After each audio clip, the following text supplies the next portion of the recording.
Hello everyone. तो इस video में डिस्कस करने जा रहा हूँ कि कैसे आप अपने इंग्लिश को इम्प्रूव कर सकते हो, कैसे आप अपने इंग्लिश को एक बिगिनर लेवल से एडवांस लेवल तक ले जा सकते हो। अगर आप किसी भी कॉम्पिटिटिव एग्जामिनेशन का प्रिपरेशन कर रहे हो, चाहे वो एसएससी हो, बैंक हो या फिर किसी अदर कॉम्पिटिटिव एग्जामिनेशन का प्रिपरेशन कर रहे हो और आपका उसमें इंग्लिश में मार्क्स इंप्रूव नहीं हो रहा है, तो कैसे आप अपने मार्क्स को इम्प्रूव कर सकते हो, कैसे अपने मार्क्स मॉक में इम्प्रूव कर सकते हो।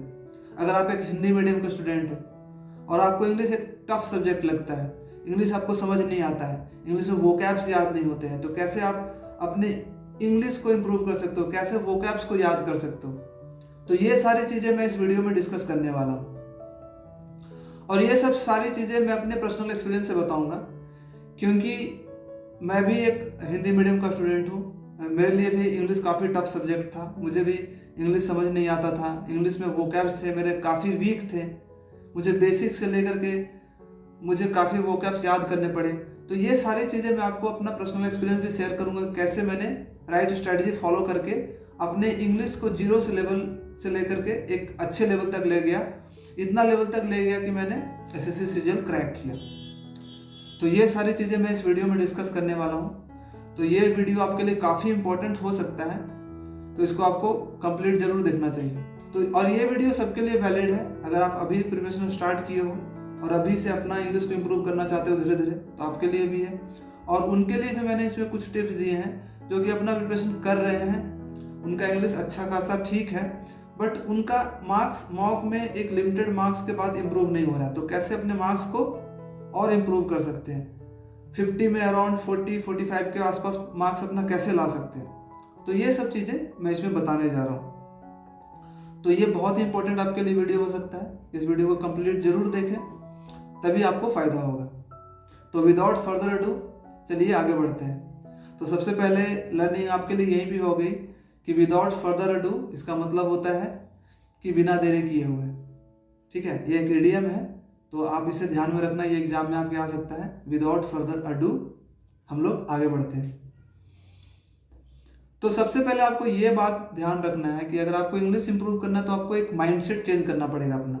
और वो माइंडसेट ये है कि आपको इंग्लिश को एज ए सब्जेक्ट नहीं लेना है कि मुझे एक सब्जेक्ट को पढ़ना है, आपको इसे एज ए लैंग्वेज लेना होगा। जैसे आपके लिए एक हिंदी लैंग्वेज है या फिर आपका जो भी लैंग्वेज है, मदर टंग जो भी है, तो उसी तरह से आपको इंग्लिश भी लेना है कि एक लैंग्वेज के जैसा सीखना है।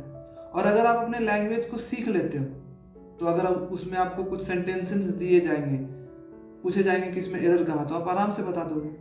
मान लो आपका हिंदी मदर टंग है, अगर हिंदी में आपको पूछा जाए कि कोई सेंटेंस आपको बोला जाए कि राम जाती है, तो आपको पता चल जाएगा कि राम में जाती नहीं लगेगा, जाता है लगेगा। या फिर राम 2 दिन के बाद घर जा रहा था, तो ये गलत है, राम 2 दिन के बाद घर जाएगा होगा, यानी ये फ्यूचर टेंस है। तो इसी तरह से अगर आप इंग्लिश को एज ए लैंग्वेज सीख लोगे तो आप उसका एरर भी करने लगोगे। ठीक है, तो यही आपका माइंडसेट होना चाहिए कि हमें इंग्लिश एज ए लैंग्वेज सीखना है। और लैंग्वेज को सीखने के लिए सबसे ज़्यादा इंपॉर्टेंट क्या होता है, क्या क्या चीज़ें इंपॉर्टेंट होती है, तो जो सबसे ज़्यादा इंपॉर्टेंट होता है वो होता है पहला वोकैबुलरी। अगर आप एक लैंग्वेज सीखना चाहते हो तो सबसे ज़्यादा इंपॉर्टेंट क्या होता है कि आपको उसके वर्ड्स पते होने चाहिए, बहुत सारे वर्ड्स पता होना चाहिए, तभी आप उसको एक सेंटेंस के बना पाओगे।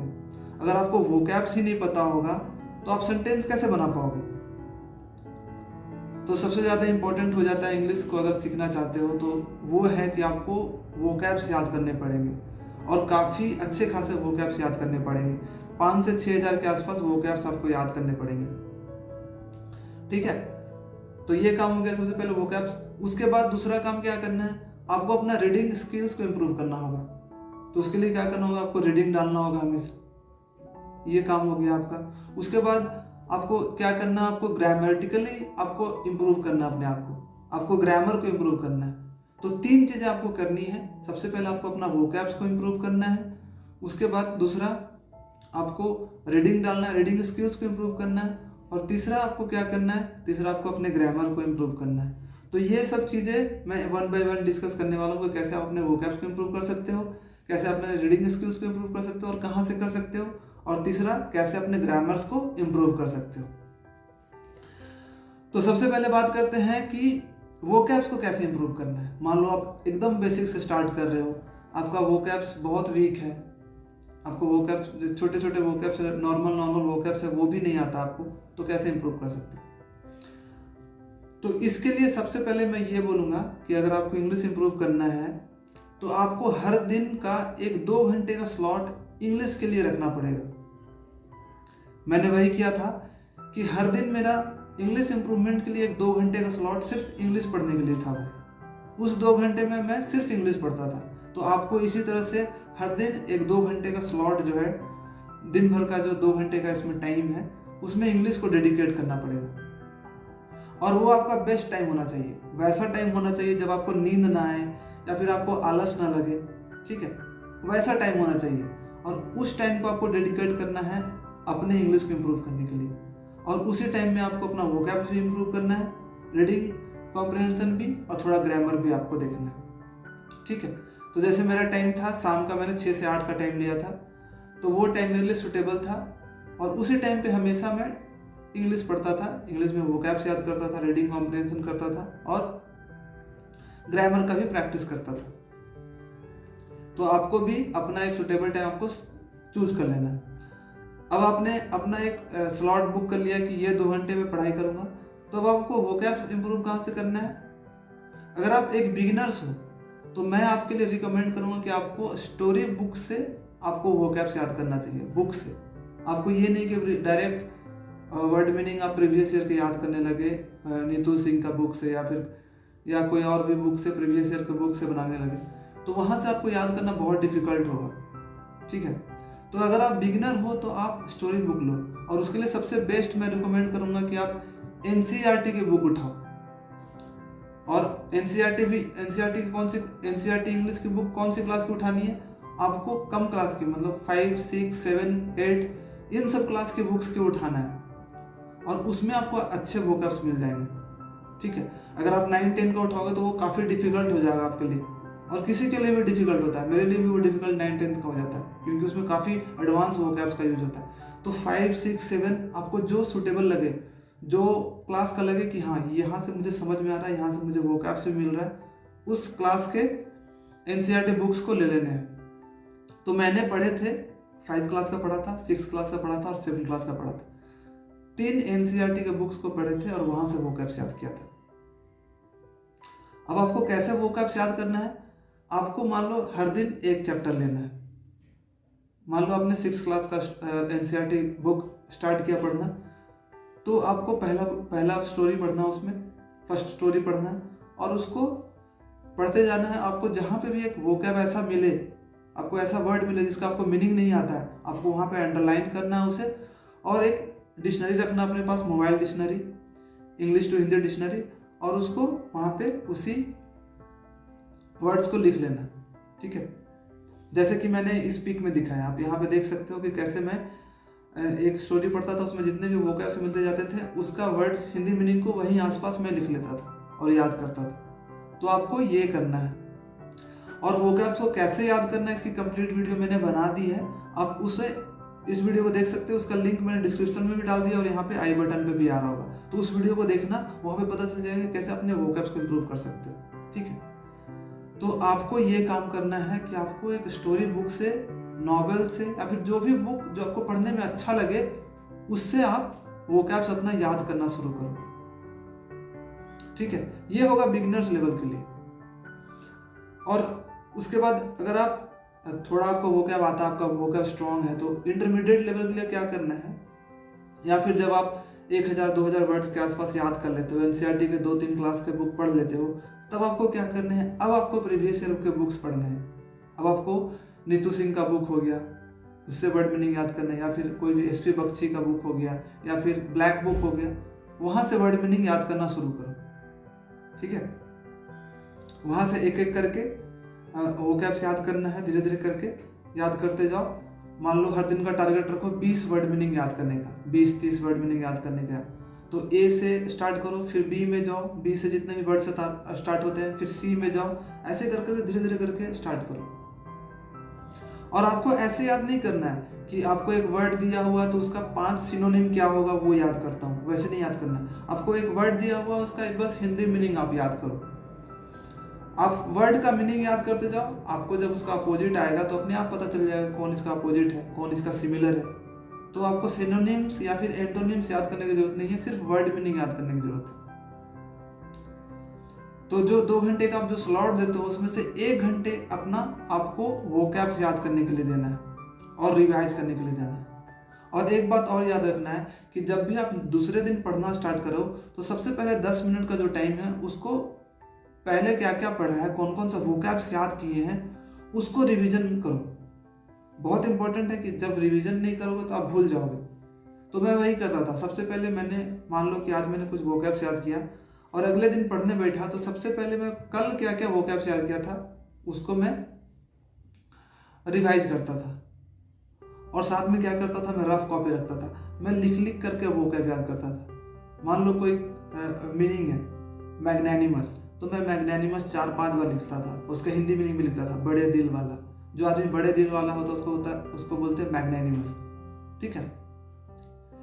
और मैं आपको स्टोरी बुक से इसलिए रिकमेंड कर रहा हूँ वोकैब्स याद करना, क्योंकि स्टोरी बुक से याद करना बहुत इजी होता है, आपको कंपैरेटिवली जल्दी याद होता है वहाँ पे, क्योंकि वहाँ पे आपको एक सेंटेंस भी दिया रहता है और सेंटेंस में कोई चीज़ें दिए रहती हो तो आपको जल्दी याद होती है चीज़ें, आप उससे कनेक्ट कर पाते हो, आपका एक पिक्चर बनता है माइंड में, ठीक है।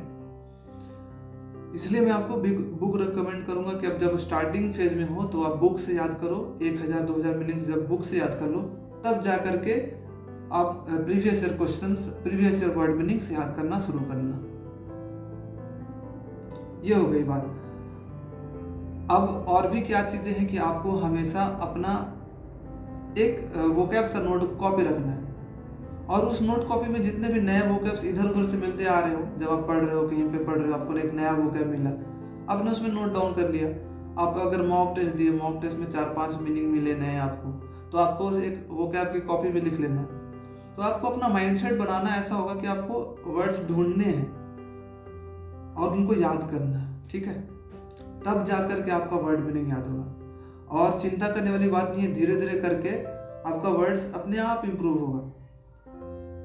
1 महीने में मान लो एक दिन में आपको 10-20 भी याद होते हैं, तो ऐसे करके मंथ में आप 600, 700, 800 धीरे धीरे आप ग्रेजुअली बहुत तेजी से इम्प्रूव करो, ठीक है।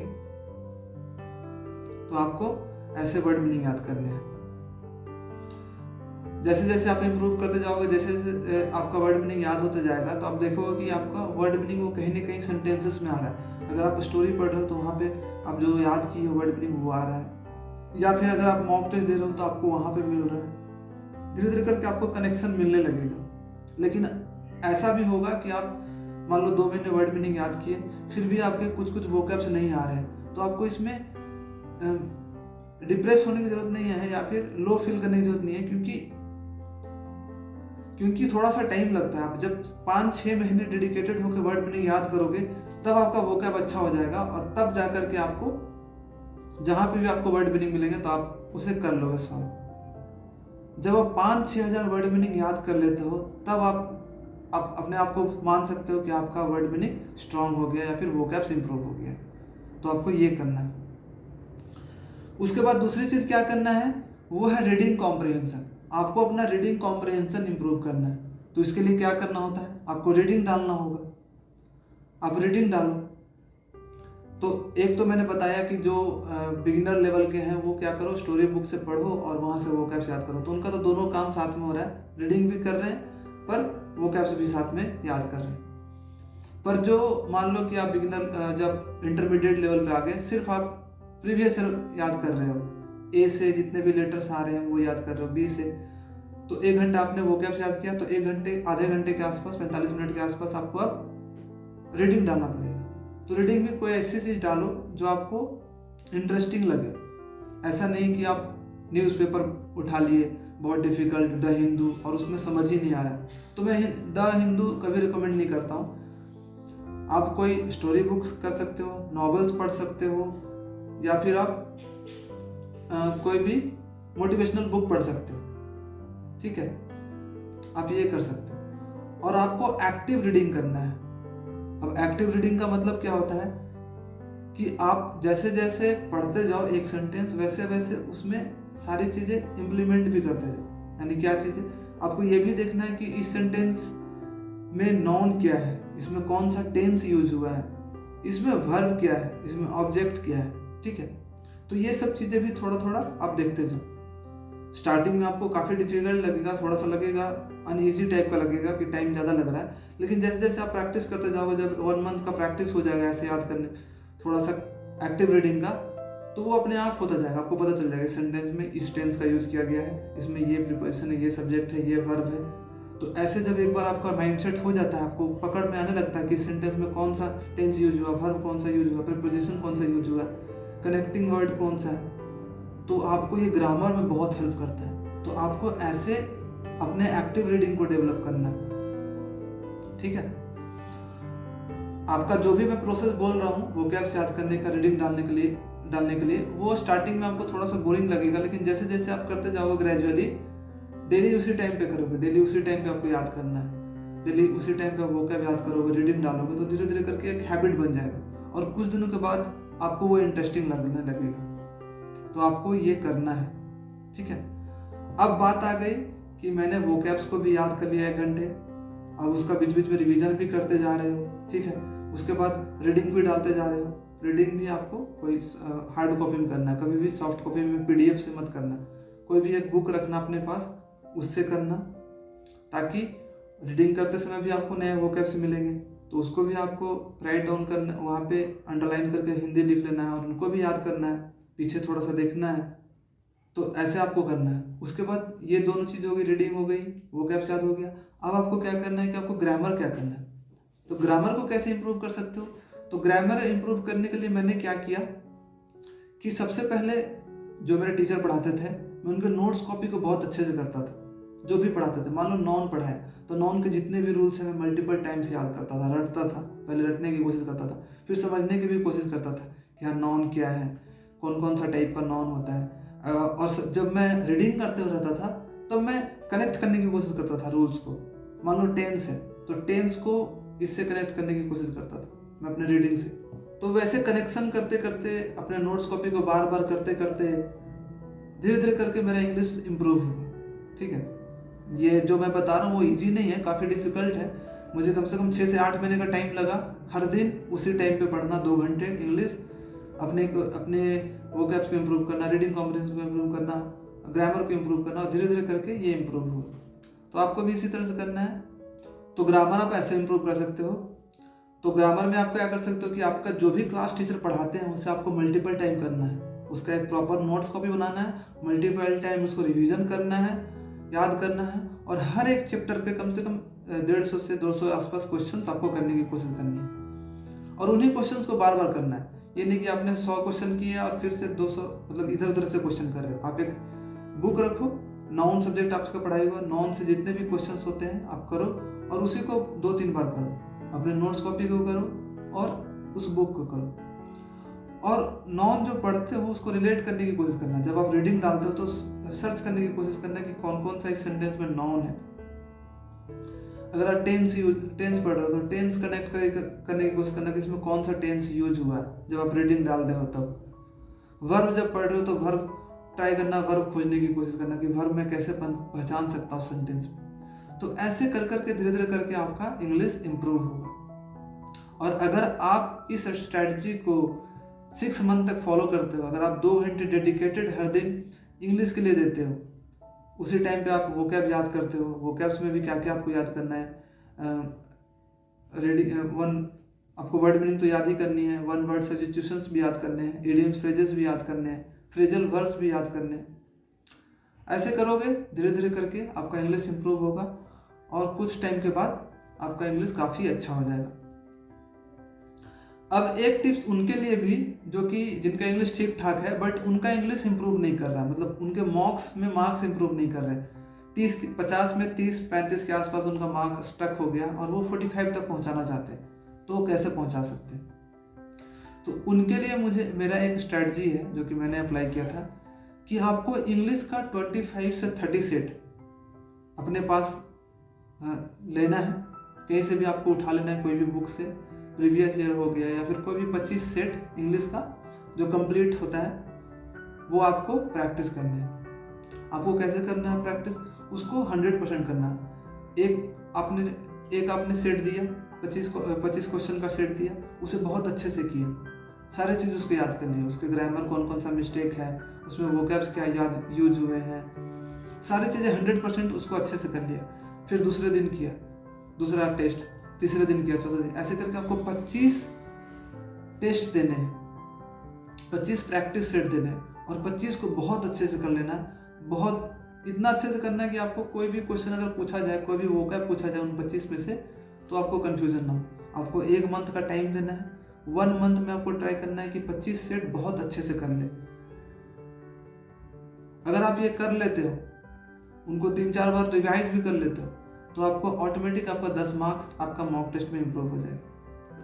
तो ये था स्ट्रैटेजी कुछ जो कि आपको इंग्लिश इंप्रूव करने के लिए यूज़ करना है। अगर आपको इंग्लिश इंप्रूव करना है तो ऐसे ही आपको फॉलो करना है। आपको 2 घंटे का डेडिकेटेड स्टडी करना है हर दिन, उसमें अपने वोकैब्स को इम्प्रूव करना है। वोकैब बहुत ही इंपॉर्टेंट है, सुपर इम्पोर्टेंट है। आप वोकैब इग्नोर करके कभी भी ये मत सोचना कि आपका इंग्लिश इंप्रूव हो जाएगा, कभी नहीं होगा, ठीक है। तो आपको वोकैब याद करना ही करना है। उसके बाद आपको रीडिंग डालनी है, जितना रीडिंग डालोगे, अच्छे से रीडिंग डालोगे, आपका इंग्लिश और तेज़ी से इम्प्रूव होगा। और तीसरा कि आपको ग्रामर धीरे धीरे इम्प्रूव करते जाना। जो भी क्लास में टीचर पढ़ाते हैं, जो भी नोट्स आप बनाते हो, उसको मल्टीपल टाइम करते जाओ और उन पर क्वेश्चंस करते जाओ। तो आई होप आपको इस वीडियो से कुछ ना कुछ हेल्प मिला होगा, कुछ ना कुछ फ़ायदा ज़रूर मिला होगा। आपको पता चला होगा कैसे आप अपने इंग्लिश को इम्प्रूव कर सकते हो। और यही सेम स्ट्रैटेजी मैंने फॉलो की है। मैंने 6 से 8 महीने इस स्ट्रैटेजी को फॉलो किया और काफ़ी मेरे इंग्लिश में इम्प्रूवमेंट दिखा था। तो आप भी इसे फॉलो कर सकते हो। तो अगर आपको ये वीडियो अच्छा लगा है तो आप इस वीडियो को लाइक एंड सब्सक्राइब जरूर कर दें। और अगर आपको लगता है कि ये वीडियो किसी और के लिए हेल्पफुल हो सकता है तो आप उन्हें भी जरूर शेयर करें। और एक बात और कि आप टेलीग्राम चैनल भी ज्वाइन कर सकते हो। मेरा एक टेलीग्राम चैनल है जिसमें सभी लोग साथ में मिलकर प्रिपरेशन करते हैं, तो आप उस चैनल को ज्वाइन कर सकते हो। उसका लिंक मैंने डिस्क्रिप्शन में डाल दिया है, आप वहाँ पे जाकर ज्वाइन कर सकते हो। या फिर कुछ मैसेज है तो आप मुझे इंस्टाग्राम पे भी मैसेज कर सकते हो, उसकी आईडी मैंने यहाँ पे लिख दी है। तो thank you so much for watching this video. जल्दी मिलते हैं एक नए वीडियो के साथ और एक नए मोटिवेशन के साथ। जय हिंद।